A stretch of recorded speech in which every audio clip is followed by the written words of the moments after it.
All right, y'all. So, we had 6 days of no court, 6 defendants, and we are on day 6. And today we have none other than Jeffrey Williams. All right, Jeffrey Williams, aka Young Thug, aka I'm not saying no other nickname that he has because I will not be an unindicted co-conspirator. Thug is 33 years old. He has 6 children. I believe it is 3 boys and 3 girls. He grew up in the Jonesboro South Projects. According to DC Young Fly in an interview he did where he spoke on Thug, he grew up in the slums. It was pretty rough in his neighborhood. He was number 10 of 11 children. As a child, he did lose his brother Dennis. He was unalived.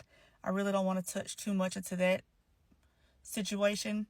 But Thug stated that around the age of 8 till about 9, he started getting in the streets. Now, he did go to school. However, once he returned from school, he was in the streets.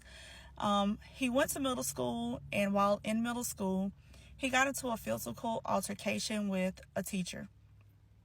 The teacher was hurt significantly, and because of this, Thug was expelled, and he was sent to like a juvenile program, something like that, where he would go from like 7 a.m. to 6 p.m. I'm guessing it's kind of to the extent of like maybe an alternative school. I don't really know. But he stated that it was like jail. They had no windows. And this is kind of where he got into gambling, smoking, and horizontal polka. All right, so at 17 years old, he had his first child. And by 2010, he was rapping, mostly like features and kind of locally not well known.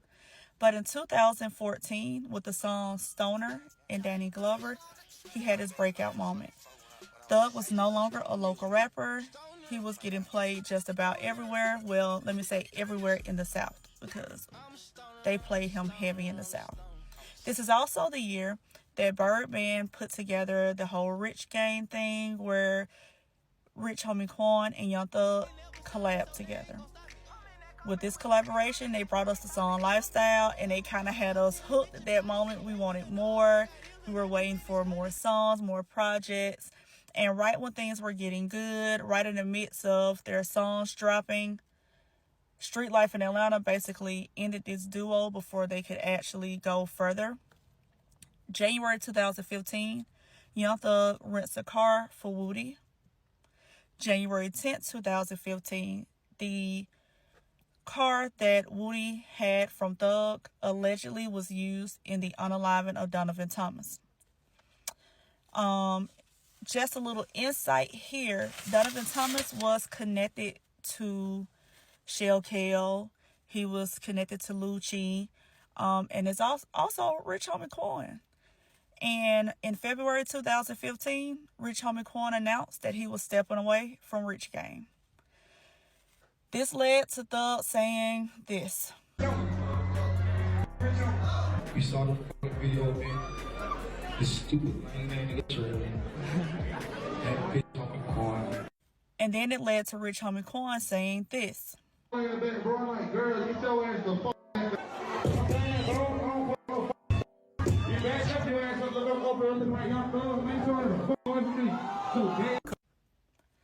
So basically, Thug has started wearing like the dresses, the skirts, the things of that nature at this point.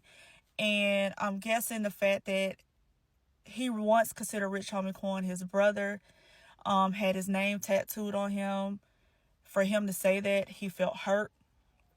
And he did an interview where he said, no, they couldn't do music together at that moment. He was like, it's more personal for them. Now, over the years, Thug has had his fair share of beefs with people. He's beefed with his idol, Lil Wayne. He's beefed with Kevin Gates, Plies. And I remember the Plies thing when it happened. It was a little viral girl that went viral saying some stuff. And Plies shared it. Found out it was Young Thug's daughter. He was very upset. He was upset at the mother because she allowed the girl to say it and it was posted. And him and Plies kind of went back and forth for a little moment. Him and French Montana got into it because French Montana had said something like he had more hits than Kendrick Lamar, so Thug stated his opinion, but it ended up being more to that. French Montana had basically kind of went at Thug's fiance at the time. And then The Game. So The Game got into this whole beef because he was sticking up for Lil Wayne. He jumped into Lil Wayne beef. So after The Game kind of popped off and said some stuff, this is when Shannon and the rest of Young Thug's friends got in it. And that's where this infamous video came from.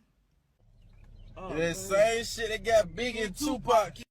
All right, lastly, let's look at his charges.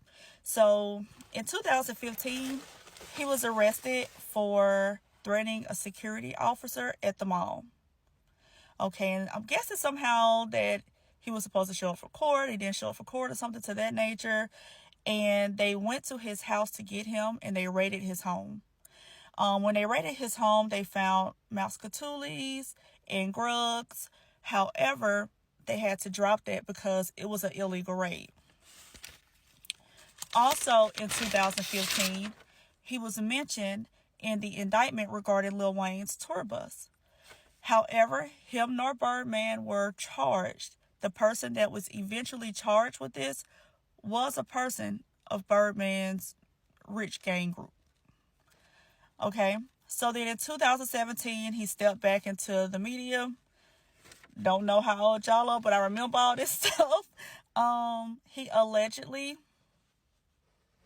Akbar V.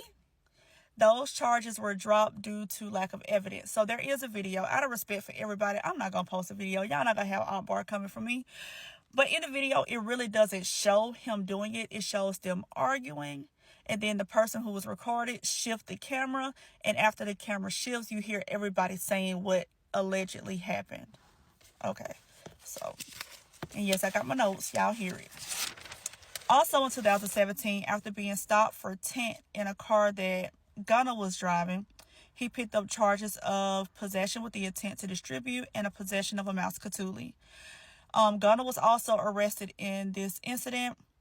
They found $49,000 in cash, 63 grams of plants, and pharmaceuticals. I think Thug picked up like 8 or 9 charges for the different pharmaceuticals that were involved in this. His next legal bout would basically be this RICO. And this is all that he is charged with. However, due to them saying that he's the leader of a gang, if he is found guilty, he could be responsible for the crimes of the other members. And we know what some of those crimes are. There are multiple unalivings. There are robberies, thefts, drugs. It's a lot of different possessions. And you know, those possessions, especially by a convicted felon, those be mandatory time. It's a lot. I do want to say this, so we're wrapping up these 6 people. There has really been no evidence. And I kind of came into this trial probably blindly in the beginning because I just assumed a certain thing. But after watching the state show their case, it was just, they don't have any evidence, especially with tying Young Thug to this for a RICO. You cannot say they did this stuff in furtherance of YSL because they were stealing iPhones. They were selling petty things and got caught. So it's like, I don't get it. However, we are back in court tomorrow. I want to see what Whitaker got to say about this motion that Love has done. I will be posting all day tomorrow. Every time something happens, I'll be sending y'all an update. I will do some of the other people y'all suggested in a few days, but I need a break. This has been a lot of work and research.